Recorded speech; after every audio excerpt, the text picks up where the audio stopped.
Ginawang hari ng Huda si David. Ikalawang kabanata.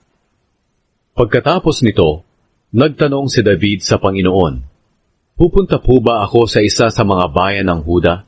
Sumagot ang Panginoon, "Pumunta ka." Muling nagtanong si David, "Saan po roon?" Sumagot ang Panginoon, "Sa Hebron." Kaya pumunta roon si David, kasama ang dalawa niyang asawang sina Ahinoam na taga Jezreel, at Abigail na byuda ni Nabal na taga Carmel.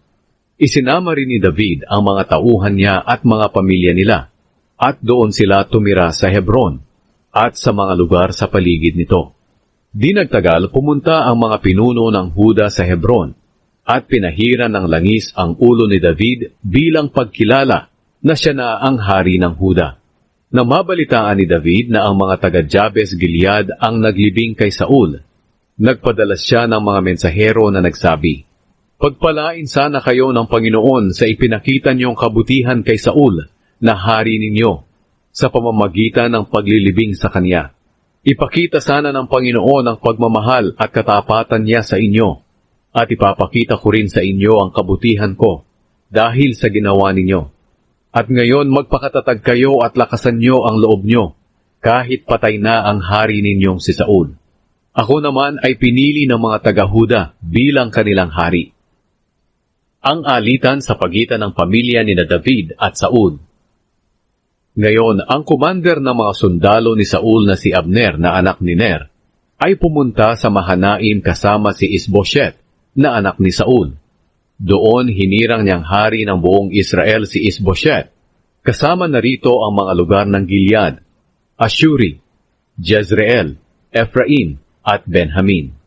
Si Isbosheth ay 40 taong gulang nang maging hari ng Israel, at naghari siya sa loob ng 2 taon.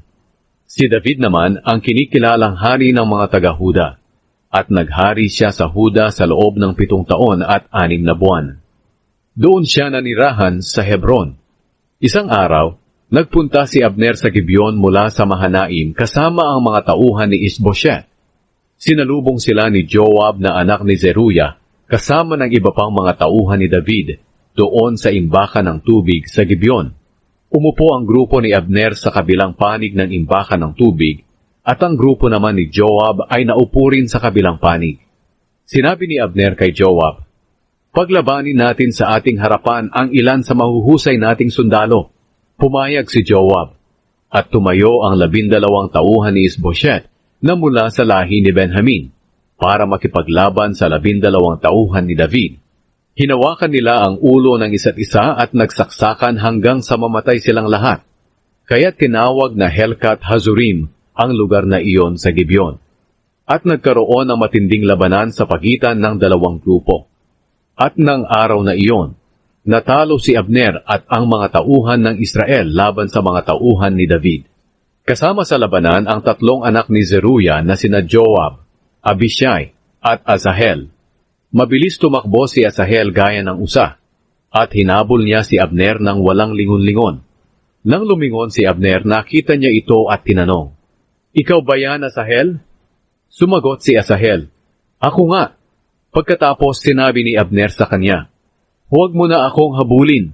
Iyong isa na lang sa mga kasama ko ang habulin mo at kunin mo ang kagamitan niya." Pero hindi tumigil si Asahel sa paghabol sa kanya. Muling sinabi ni Abner kay Asahel, "Tumigil ka sa paghabol sa akin. Huwag mo akong piliting patayin ka. Wala na akong mukhang maihaharap sa kapatid mong si Joab kung papatayin kita." Pero hindi tumigil si Asahel sa paghabol sa kanya.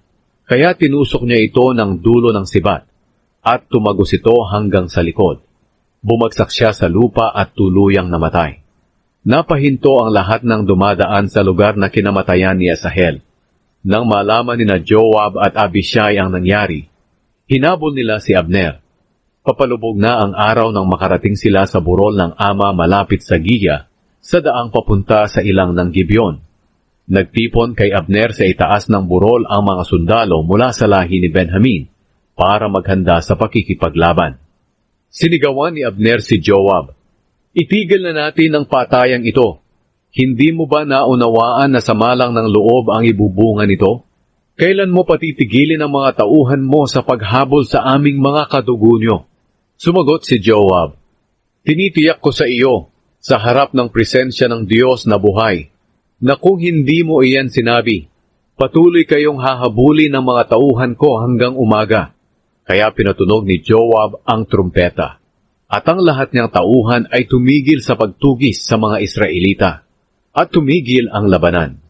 Buong gabing naglakad si Abner at ang mga tauhan niya sa lambak ng Hordan. Tumawid sila sa ilog ng Hordan at nagpatuloy sa paglalakad buong umaga hanggang sa makarating sila sa Mahanaim. Nang huminto si Joab sa paghabol kay Abner, siya at ang mga tauhan niya ay umuwi na rin. Nang tipunin ni Joab ang mga tauhan niya, nalaman niyang bukod kay Asahel, 19 ang napatay sa kanila. Pero 360 ang napatay nila sa mga tauhan ni Abner, at ang lahat ng iyon ay mula sa lahi ni Benjamin. Kinuha ni na Joab ang bangkay ni Asahel at inilibing sa libingan ng kanyang ama sa Bethlehem. Pagkatapos, buong gabi silang naglakad, at kinaumagahan, nakarating sila sa Hebron.